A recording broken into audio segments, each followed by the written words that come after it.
I am F سے جان چھوٹ جائے تو پاکستان کی ترقی ہو سکتی ہے؟ ڈیفینیٹلی بالکل ہو سکتی ہے، پرووائڈیڈ اس میں ایک اور شرط بھی ہے کہ آپ کے پاس پھر صرف یہ نہیں کہ اسے جان چھوڑ کے آپ وہی اسپینڈنگ پیٹرن کریں جس کی وجہ سے آپ وہاں پھنسے تھے، تو پھر تو آپ نہیں بچ سکتے، مگر آپ کو اسپینڈنگ پیٹرن اور اکنامک پالیسی چینج کرنی ہوگی. سب سے پہلی بات تو یہ ہے آپ کی آمدنی اگر باہر سے جو آپ ریمیٹنسز میں پیسے لیتے ہیں، جو پیسے آپ ارن کرتے ہیں ان دا سینس کہ ایکسپورٹ سے آپ ارن کرتے ہیں، وہ اگر $70 بلین ہے، ٹھیک ہے، $70 بلین ہے، تو پھر آپ $82 بلین کی امپورٹس نہیں کر سکتے. اچھا، کیونکہ اس سے پھر آپ کو $12 بلین کا خسارہ ہوگا. ایسے ہی جب آپ کو $12 بلین کا خسارہ ہوگا تو وہ کہیں نہ کہیں سے آپ کو قرضے میں لینا پڑے گا. ایسے ہی وہ قرضے میں آپ کہاں سے لیتے ہیں؟ پھر وہ آپ بین الاقوامی بینکوں سے مانگتے ہیں. ایسے بین الاقوامی بینک آپ کو دیتے نہیں جب تک وہ یہ کہتے ہیں کہ آپ آئی ایم ایف سے ڈیل کریں پھر ہم آپ کو پیسے دیں. ایسے ہی تو پھر آپ آئی ایم ایف سے ڈیل کرتے ہیں. آئی ایم ایف والے کہتے ہیں ہم ڈیل کریں گے نہیں جب تک کہ آپ اپنی عوام پہ گردن پہ تون پہ اپنا جوتا رکھ کے ان سے ٹیکس نہیں نکالتے. بالکل، وہ ٹیکس نکالتے ہیں، ہماری چیخیں نکل جاتی ہیں اور نکل رہی ہیں. تو یہ ہے وہ وشس سائیکل جس میں ہم پھنسے میں. تو اس سے باہر نکلنے کا طریقہ یہ ہے کہ آپ کو اپنی امپورٹس، اگر آپ کی ایکسپورٹس اور ریمیٹنسز $70 بلین ہے تو بھائی جان آپ $70 بلین سے زیادہ امپورٹ نہیں کر سکتے. بالکل کیپ لگا دیں. اگر آپ کی آمدنی $1,00,000 ہے اور آپ ہر مہینے جا کے $2,00,000 خرچ کرتے ہیں تو امی ابو جو ہیں وہ آپ کو چڑھنے کرائیں گے ٹھاٹھا کہ پتر $1,00,000 آمدنی ہے تو $1,00,000 خرچ کر کی لوٹ، بلکہ ہوگی تو گھٹ خرچ کر، تھوڑے سے بچا بھی لو. ایسے ہی ٹھیک ہے نا. تو پاکستان کے لیے بھی یہی سبق ہے کہ اگر ہماری $70 بلین آمدنی ہے تو $70 بلین سے زیادہ خرچہ کرنے کی قطعی طور پہ اجازت نہیں ہونی. کیپ لگا دیں آپ. ڈاکٹر خلیل الرحمان صاحب کا آپ کو سارا معاملہ پتہ ہے، ہاں، تو کیا سمجھتے ہیں جس طرح انہوں نے خواتین کو لے کر اپنے لیکچرز میں، اپنی ویڈیوز کے اندر کافی زیادہ چیزیں کہی، اور کیا وہ خود اس پہ پورا اترے ہیں؟ نہیں، اگر وہ خود اس میں پورا اترے نہیں بھی ہیں تو جو کہ میرا خیال ہے حقیقت ہے، تو پھر بھی ان کی جو نقطہ نظر ہے اس پر بہرحال ایک علیحدہ تنقید ہونی چاہیے. ہو سکتا ہے کہ میں آپ کو یہ کہوں کہ سگریٹ پینا بڑی بری چیز ہے اور خود سگریٹ پینا شروع کر دوں، مگر میرے خود سگریٹ پینے کے نتیجے میں سگریٹ پینا کو اچھی چیز تو نہیں ہو جاتی ہے، تو بری چیز میں چاہے خود بھی کر رہا ہوں. تو اسی طرح میں سمجھتا ہوں کہ اس سے بڑھ کر کہ خلیل قمر صاحب جو ہیں وہ خود کیا کر رہے ہیں اور لوگوں کو کیا پڑھا رہے ہیں، اس سے تو ان کے اپنے کردار کے حوالے سے کچھ نہ کچھ کہا جا سکتا ہے، مگر مجھے اس میں دلچسپی نہیں ہے کیونکہ مجھے ان کی شخصیت میں دلچسپی نہیں ہے، نہ مجھے ان کے کردار میں دلچسپی ہے. مجھے خیالات میں دلچسپی ہے.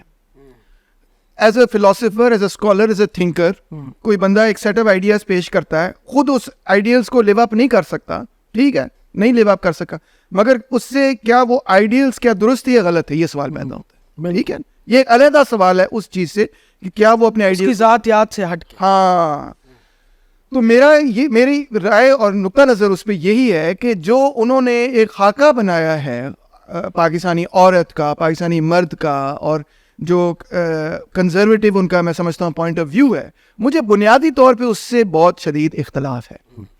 ایک ان کا جارحانہ انداز، وہ بھی مجھے بڑا برا لگتا ہے. مگر بہرحال اس کو بھی چھوڑتے ہوئے، ان دونوں چیزوں کو چھوڑتے ہوئے جو اصل معاملہ ہے وہ یہی ہے کہ دیکھیں سوسائٹی تبدیل ہو رہی ہے. جو ہماری ٹریڈیشنل ویلیوز تھی وہ تھی ہماری ٹریڈیشنل ویلیوز، مگر وہ ایک ٹریڈیشنل سوسائٹی کے لیے بنائی ہوئی ویلیوز تھی.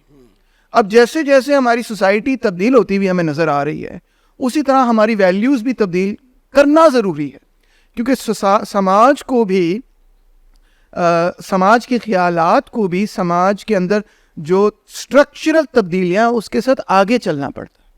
تو اس لیے میں سمجھتا ہوں کہ ان چیزوں سے قطع نظر کہ ان کا رویہ کیا ہے اور خود کیا کرتے ہیں کیا نہیں کرتے، جو ان کے خیالات ہیں ان سے مجھے بنیادی اختلاف. ساحل ادیم صاحب جو ہیں وہ بھی اس وقت پبلک فگر ہیں اور اسلام پہ کافی زیادہ کھل کے چرچا کرتے ہیں. غامدی صاحب کے شاگرد کے ساتھ بھی آپ کافی زیادہ بیٹھ چکے ہیں، ٹھیک ہے، غامدی صاحب کو بالکل حسن صاحب سے، ٹھیک ہے، اور اب ساحل ادیم صاحب بھی آگے، وہ بھی اسلام کے اوپر کافی زیادہ. تو کیا فرق لگتا ہے؟ غامدی صاحب کی سوچ اور ساحل تو زمین آسمان کا فرق ہے، بہت بڑا فرق ہے. دیکھیے ساحل ادیم نے جس وجہ سے میں نے سچی بات ہے، پہلی بات تو میں یہ بتاؤں آپ کو کہ میں نے کوئی ان کے سارے لیکچر بیٹھ کے سنے تو نہیں، اس لیے مجھے کوئی یہ نہیں کہ میں نے بڑا کمپلیٹ ان پہ کوئی میرے پاس ان کے کوئی ہولسٹک ویو ہے کہ بھئی وہ کیا کہتے ہیں. چند چیزیں سنی ہیں، جو سنی ہے اسی پہ روشنی ڈال سکتا ہوں. اور ان کی جو خاصیت ہے جس وجہ سے شاید وہ مقبول بھی ہوئے ہیں میرے نقطہ نظر کے مطابق، وہ یہ ہے کہ انہوں نے قرآن مجید کی چند آیات کی بڑی ڈفرینٹ ناول نئی قسم کی انٹرپریٹیشن کی ہے جو سائنس فکشن کے ساتھ بڑی قریب تعلق رکھتی ہے. مثال کے طور پہ قرآن کریم کے اندر جو یہ ذکر ہے کہ the sun rises sets in the black clay, اب یہ بڑا دلچسپ ریفرنس ہے. اب انہوں نے اس کو کہا کہ یہ بلیک ہول کی طرف اشارہ ہے. میں سمجھتا ہوں کہ یہ کریکٹ انٹرپریٹیشن نہیں ہو سکتی قرآن کی. اس کی وجہ یہ کہ قرآن جن لوگوں سے مخاطب ہے ان کو تو پتہ ہی نہیں تھا بلیک ہول کیا ہوتا ہے، ٹھیک ہے. تو اور اس زمانے کے اندر جو بلیک کلے سے مراد ہوتی تھی وہ کلے جو کہ جس میں پانی ہوتا تھا. جو پانی جہاں پہ ہوتا ہے جس مٹی میں، وہ گاڑھی ہو جاتی ہے نا. جس طرح عراق کی مٹی کو، یہ ویل نون بات ہے، اس زمانے کے اندر کہا جاتا تھا کہ یہ بلیک کلے ہے. اور جو ڈیزرٹ کی مٹی تھی وہ تو بڑی چمکتی ہے نا، اور وہ بڑی برائٹ ہوتی ہے، تو اس کو وہ وائٹ کلے بولتے تھے. تو یہ اس زمانے، تو میں ایک مثال دے رہا ہوں.